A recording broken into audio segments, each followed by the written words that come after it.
Mark, first question is really simple.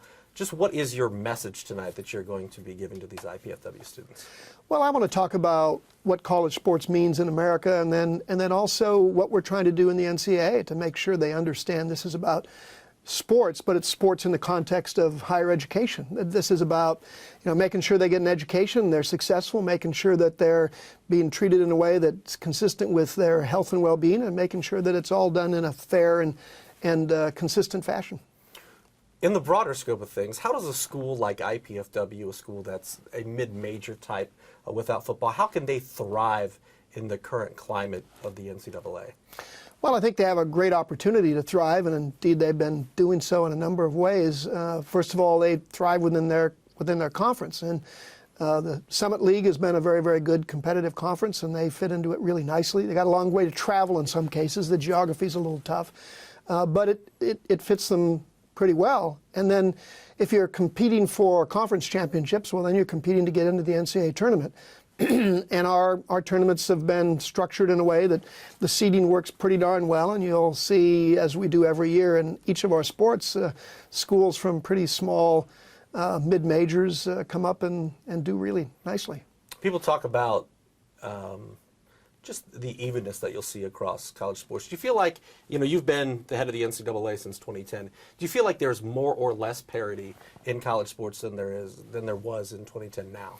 Yeah, I think there's more parity in many sports. There's certainly more economic advantages for schools in the Big Five conferences because the allocation of football money stays in those conferences. We don't have anything to do with football money. People are always asking where are you distributing the football money. We don't have anything to do with it at all. So you've seen some financial gaps open up, just big gaping differences. But if you stop and look at the performances on the court, you look at March Madness any one season, you'll see some wonderful surprises in there. And so it shows that schools can, in fact, be competitive when you give them half a chance. You mentioned the Power Five conferences. There's been talk in years past about maybe going, in terms of Division I, going to 40 schools with 2 or 3 major conferences. Do you foresee that as something viable in the future, just having Division I be slimmed down to 40-odd big programs? Yeah, I really don't think so. The 5 highest revenue conferences now are about 65 teams, schools. They enjoy some economic advantages, as we were saying, because of their history and their tradition and the size of their football stadiums.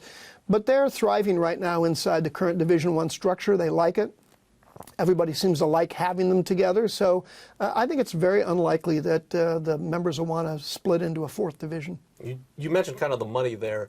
When you take a look at the Big Ten network here in the Midwest, they're bringing in about $30+ million a year to each individual institution in the Big Ten, which kind of, creates a chasm between some of the smaller schools. Do you foresee the Big Ten network as sort of a blueprint for the major conferences going forward, or even for some of the smaller conferences going forward, to formulate their own network to drive that revenue? Yeah, there's been a number of different models around the network notion. So the SEC has one version, the Big Ten has one, the Pac-12 has another. ACC is entering into a collaboration with ESPN starting in 2019, I think. Some other smaller conferences have been trying to create some models like that. But it requires a unique geographic footprint, requires a strong audience appeal. Sometimes they can be financially viable, sometimes not. But a lot of people are doing it not just to try and generate revenue, but also to get their student athletes' performances out there in front of big audiences, because students like that a lot, and we love to see our kids on TV. So there's a number of people that are doing streaming content now that's very low production costs, allows the sports to get out where people can watch them, and I think we're going to see a lot more of that. I don't think we'll see many more conferences deciding to do any of the deals like a Big Ten network. When you came into the leadership of the NCAA, that was right around the time that Butler kind of rose to the stage. Yeah. For you, how sweet was that to be able to point to what was now a school in your own backyard and saying, okay, some of the smaller schools do have a chance to compete on the national level with the Dukes? Yeah, I think it's a great example of what can be accomplished, again, on relatively modest budgets. You look at the consistency of success at Butler, you look at Gonzaga, you look at what's going on this year at St. Mary's or any number of schools. They've been able to build strong programs consistently, and while any one of those schools may struggle if they were in the ACC year in, year out, by the time they put together a program that works really well for them and they build a team over multiple years because they keep young people in the program, they can build real strength, and it's fun to watch.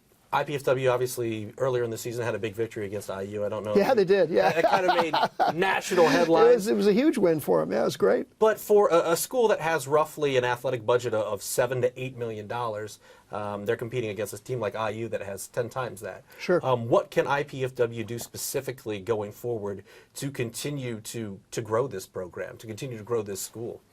Yeah, well, pay attention to the programs themselves, build those programs to be as competitive as they can possibly be within the conference, and not worry about what the other guy's got or doesn't have. Worry about, who you can bring to your school as a student athlete, provide them with all the things they need to be successful as a student, as an athlete, and give them the best coaching opportunities that they can have, and you see success. And again, Butler would be a great example of that.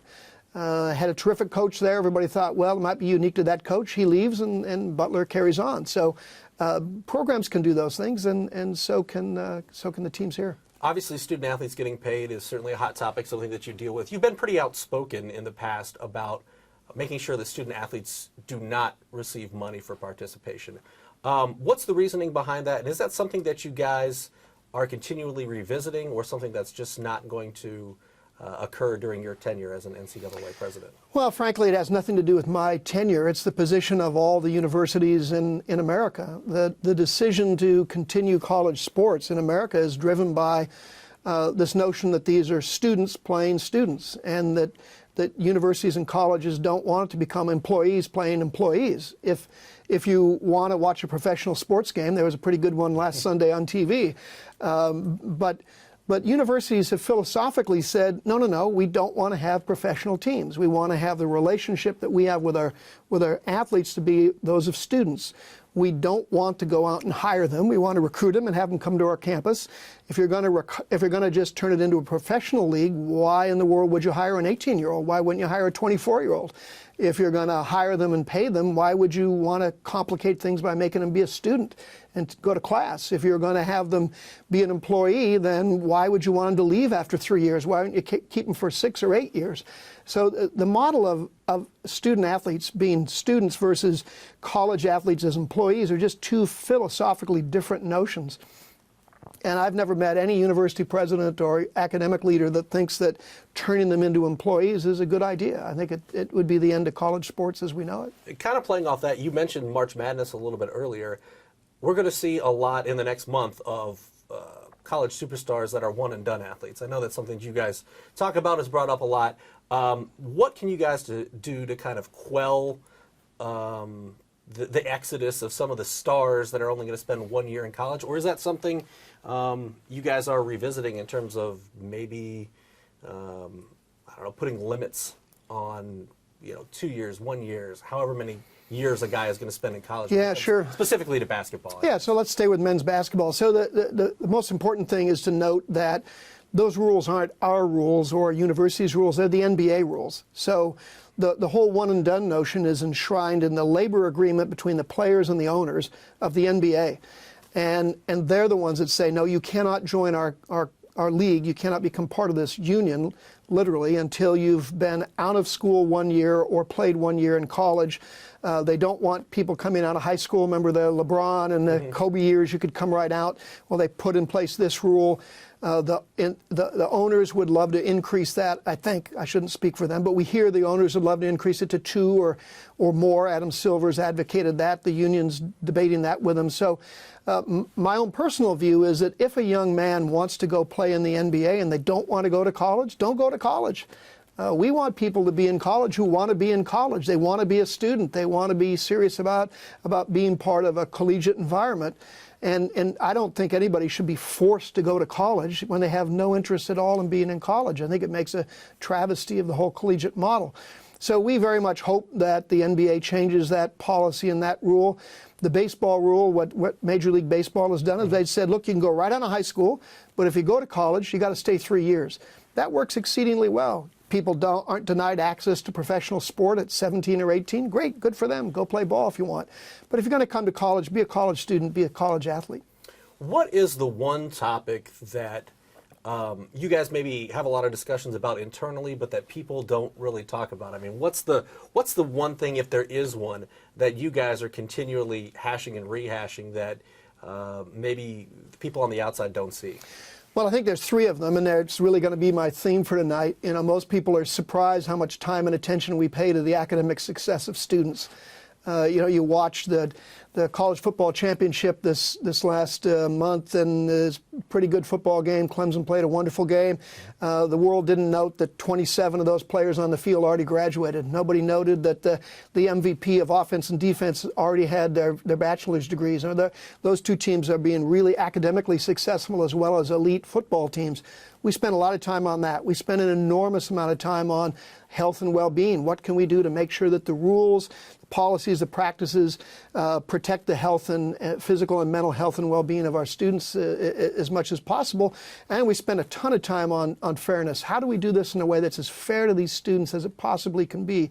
People see the games, they see the disciplinary issues, they see all of that, but they don't see what we're really trying to accomplish, and it's those 3 things. My last question is just, what are you most proud of? It's been 7 years since you've been president of the NCAA. What are you most proud of in terms of your accomplishments leading what is, such a grandiose entity in terms of sports in America here? Yeah. It's actually easy. So every year I've been here, the graduation rates in Division I and Division II, and we think also in Division III, have risen. They've risen to all-time highs. The graduation gaps between women and men and between majority students and minority students have closed dramatically. Their success on the floor is being matched by their success in the classroom.